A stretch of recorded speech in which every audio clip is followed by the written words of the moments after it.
ini harus punya tujuan. Gimana sih rasanya hidup tanpa tujuan? Udah pasti kita akan buang umur, buang waktu, buang tenaga, karena kita nggak tahu hidup kita mau dibawa kemana. Apa yang menjadi penentu arah dalam hidup Anda? Bagaimana Anda menentukan kemana Anda harus pergi? Apa yang Anda pilih? Apa yang menjadi penentu arah dalam mencari tujuan hidup Anda? Ketika kita mengendarai kendaraan, kita membutuhkan bantuan Google atau Waze, aplikasi yang menunjukkan arah tempat tujuan kita. Ketika kita cari tujuan, satu tempat tujuan, kita akan berpaku kepada Waze atau Google. Nah, bagaimana dengan tujuan hidup kita? Karena kalau kita nggak sungguh-sungguh ngerti bagaimana mengenali tujuan hidup kita akan wasting time. 27 tahun hidup saya nggak pernah ngerti tujuan hidup saya yang sesungguhnya. Saya aktif di dunia pelayanan di gereja sejak usia 16 tahun. Tapi yang saya kerjakan sama sekali nggak ada hubungannya dengan panggilan Tuhan dalam hidup saya hari ini yang saya temukan ketika saya berusia 28 tahun. Kemana aja saya 27 tahun itu, jujur sejak saya kenal Tuhan di usia 16 tahun, tidak ada yang pernah membimbing saya untuk benar-benar mengenali tujuan Tuhan dalam hidup saya. Nggak ada mentor yang ngasih tahu saya bahwa saya itu harus berdoa untuk mencari rencana Tuhan. Apa yang Tuhan mau buat hidup saya. Sampai di usia ke-28, Tuhan membuat saya gelisah. Tuhan membuat saya sungguh-sungguh tidak tahu sebenarnya hidup saya mau dibawa kemana. Dan ketika Tuhan ngomong sama saya, Henny selamatkan generasi, saya benar-benar lost karena saya harus meninggalkan semua yang kami bangun waktu itu dan apa yang saya pegang saat itu. Hidup rasanya kayak nggak punya pegangan dan saya sungguh-sungguh mencari tuntunan Tuhan. Nah, bagaimana kita bisa ngerti tujuan hidup kita supaya kita nggak buang waktu, nggak buang umur, dan nggak buang uang bahkan.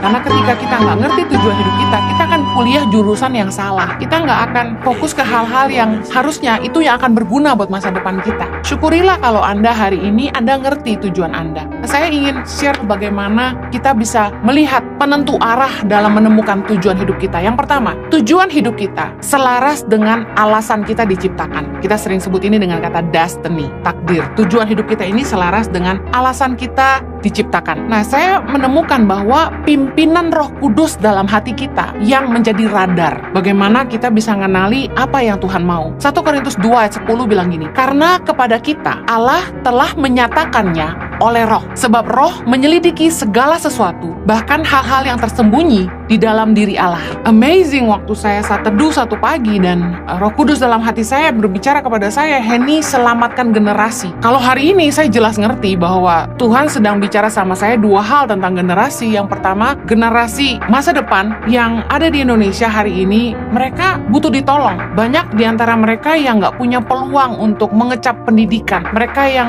daerahnya sangat-sangat miskin, tapi nggak ada pemimpin yang peduli sama mereka. Dan Tuhan taruh di hati saya bahwa anak-anak inilah yang harus berdiri untuk daerah mereka, bangkit dan jadi pemimpin buat daerah mereka masing-masing. Yang kedua, menyelamatkan generasi bicara soal anak-anak muda. Iblis selalu ingin menghancurkan anak-anak muda. Kenapa? Karena anak muda itu bicara soal masa depan. Generasi bicara soal masa depan. Sebuah bangsa akan kuat kalau generasinya kuat. Banyak anak muda yang fokusnya salah. Mereka habisin waktu mereka pakai hidup masa muda mereka untuk hal yang sia-sia, bukannya membangun malah mereka menghancurkannya. Dan perlu ada orang-orang yang kasih tahu mereka apa yang salah. Karena dunia selalu memutarbalikkan fakta kebenaran yang seharusnya kita pegang. Contoh, hal-hal yang harusnya jadi tabu buat mereka nggak malu melakukannya. Hal-hal yang harusnya kudus mereka anggap itu biasa. Perlu ada kebenaran-kebenaran yang diajarkan kepada anak-anak muda. Karena firman Tuhan bilang gini, bagaimana seorang anak muda menjaga kelakuannya bersih, yaitu dengan menjaganya sesuai dengan firman Tuhan. Kita perlu fokus juga sama generasi ke depan, supaya jangan sampai ke depan anak-anak kita terhilang. Efesus 2 ayat 10 bilang gini,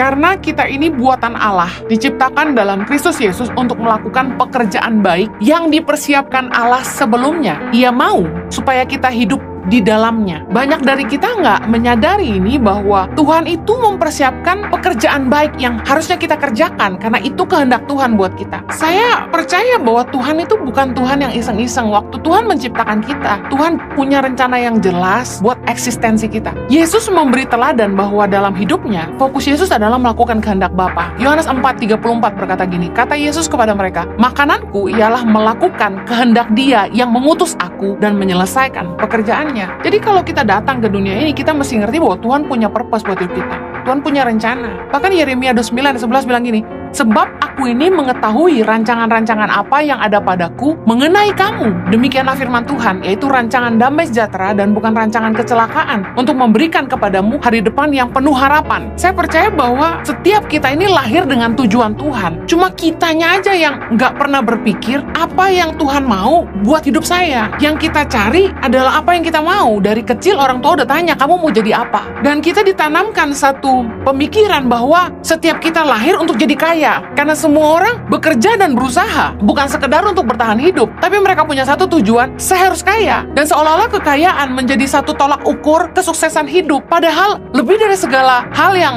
kita bisa miliki di dunia ini, menghidupi rencana Tuhan adalah tujuan yang paling mulia.